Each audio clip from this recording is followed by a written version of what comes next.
लास्टमा ढेँडोमा चामल बेचेर खाए त्यही भएर पिठोसँग चामल साँचेको किने नि के भोलि ग्रान्ड ओपनिङमा खाला नि त यहाँ आजलाई त्यस्तै भयो त्यो मुडो खायो कि लम्बु खाएर है कि रोरो हुँदैन रोरो जस्तो नि देख्छु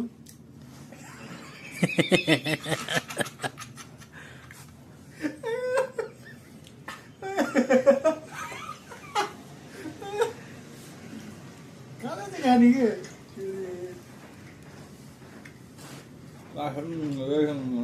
ठ्याक्क मासु खाइदिएको यहाँ अडिएको मासु निस्क्यो